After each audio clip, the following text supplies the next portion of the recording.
Hello everyone, welcome back to my YouTube channel myself Pooja. और आज फिर मैं आपके लिए एक ऐसे लेके आई हूँ।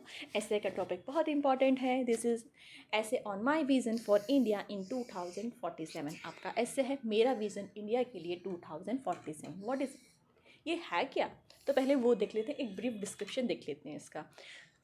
हम क्या चाहते हैं कि 2047 में हमारा इंडिया कैसा हो। अब 2047 ही हमने क्यों चूज़ किया है और कोई ईयर क्यों नहीं चूज़ किया? क्योंकि 2047 में इंडिया को 100 ईयर्स हो जाएंगे इंडिपेंडेंट हुए हुए।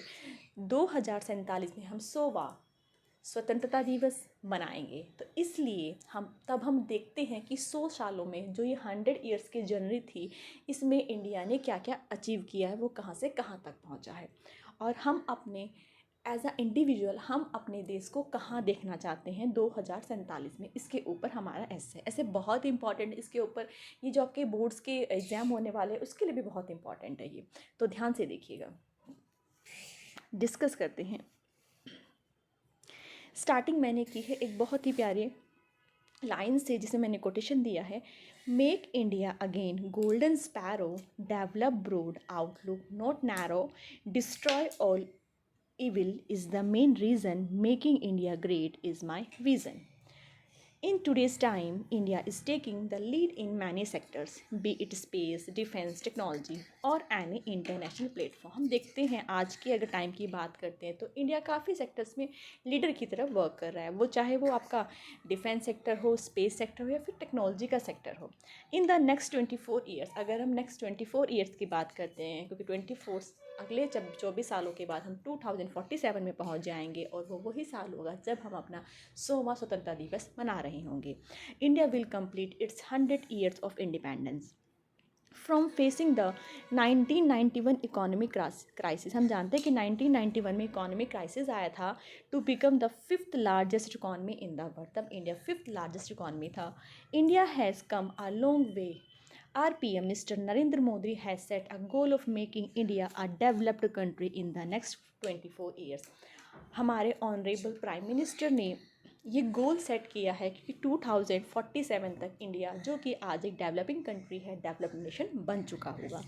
दिस आज़ादी का Amrit Mahotsav will change the face of India completely. जो आज़ादी का अमृत महोत्सव स्टार्ट किया गया है, ये इंडिया का फेस कम्प्लीटली चेंज कर देगा। In 2047, I see India as one of the leading nations in every aspect. Poverty will be eliminated and no person will suffer to complete his basic living needs. Poverty बिल्कुल eliminate हो जाए और किसी भी इंसान को जो उसकी बेसिक ज़रूरतें हैं उसके लिए सफ़र ना करना पड़े। नेक्स्ट बात की गई है अनएम्प्लॉयमेंट की। The unemployment rate will be so low. जो अनएम्प्लॉयमेंट रेट, अब ऐसा तो हो नहीं सकता कि बिल्कुल ही डिमिनिश हो जाए, बिल्कुल ही ख़त्म हो जाए, बट वो बहुत ही कम हो। And there will be a proper employment registration system in country. Basic needs like education and hospital will be affordable and easily accessible to everyone। जो बेसिक नीड होती हैं, जैसे हॉस्पिटल हो गया, एजुकेशन सिस्टम हो गया, एजुकेशन हो गया, तो वो सबके लिए एक्सेसिबल हो। एजुकेशन और हॉस्पिटल इतना ज़्यादा महंगा ना हो कि उसको एक एवरेज पर्सन, एक मीडियम पर्सन सपोर्ट उसको एक्सेस ना कर पाए। As per the global innovation index ranking की अगर हम बात करते हैं तो इंडिया 40th पोजीशन पे आया है। किसमें? आईटी सेक्टर में। तो India stands eight 40th position in the IT sector. In the next 24 years, अब अगले 24 सालों की अगर बात करते हैं तो अभी तो अगर जो इस साल की रैंकिंग हुई थी 2022 की, उसमें 40 पोजीशन थी। बट इन नेक्स्ट 24 ईयर्स हम ये देखते हैं कि हाँ, इंडिया लीड कर रहा होगा आईटी सेक्टर को। तो in the next 24 years I see India leading the IT sector with innovative minds.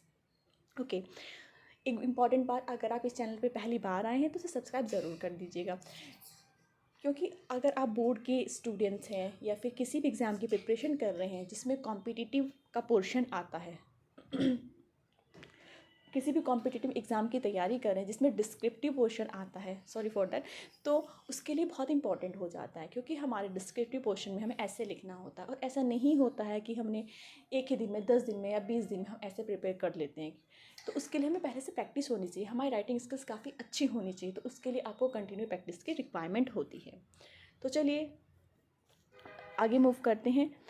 Next बात की गई है क्लीनलीनेस की, मतलब स्वच्छता की। The cleanliness and proper sanitation in India which is major issue in today's time, जो कि बहुत ही बड़ा इशू है, हम जगह जगह जगह देखते हैं बहुत गंदगी है।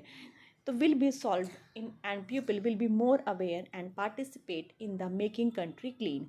द स्वच्छ भारत अभियान will be a successful initiative. उसके लिए स्वच्छ भारत अभियान चलाया गया था, जो कि काफ़ी सक्सेसफुल इनिशिएटिव रहा।